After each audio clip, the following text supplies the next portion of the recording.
Hi, welcome to Barvotti's Tools for Creatives.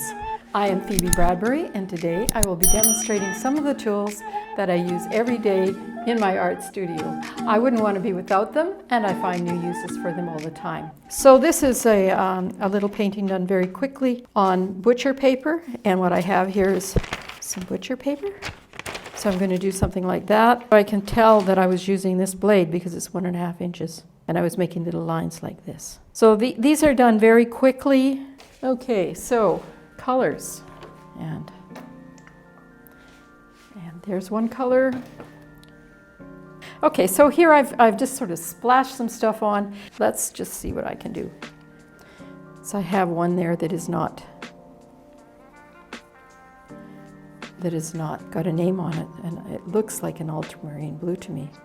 So I'm just gonna start playing with this.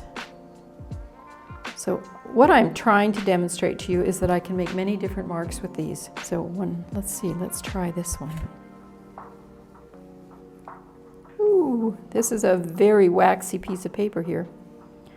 And I can put flat color on, and as you notice, it's mixing all the colors. So this just laying color in using one of these. I'm not putting any pressure on it. And then if I want to make certain marks, I can just play with it that way. If I open I can scrape off. Alternately, I can lay down. And this is just with a little one. These are my sort of characteristic flag marks that I like. And some days I make them better than I do on other days. So you can see I'm an abstract painter, and I happen to like grids. It was the funniest thing because in art school I didn't know that, and as soon as I started painting, even if we didn't have any courses in abstract art, but nobody objected if you painted abstractly in your classes, so it's kind of the way.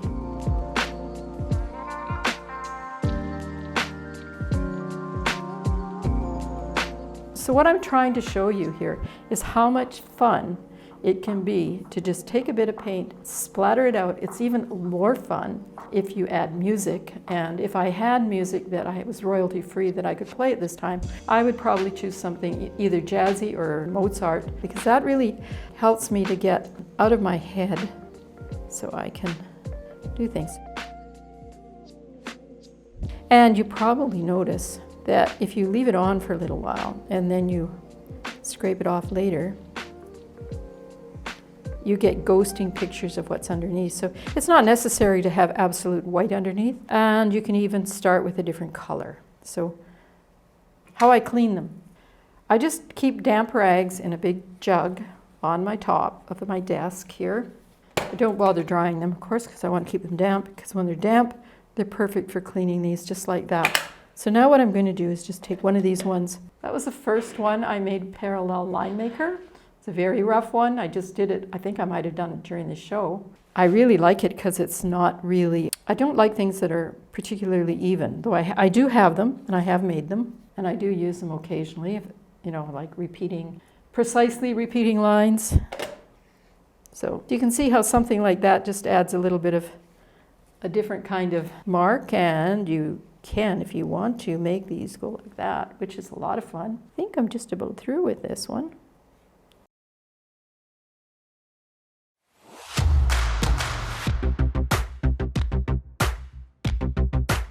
Thank you for joining us today. You can find us here every Monday, Wednesday, and Friday at noon Central to do demonstrations and answer your questions about the products. I'm looking forward to seeing you on Friday.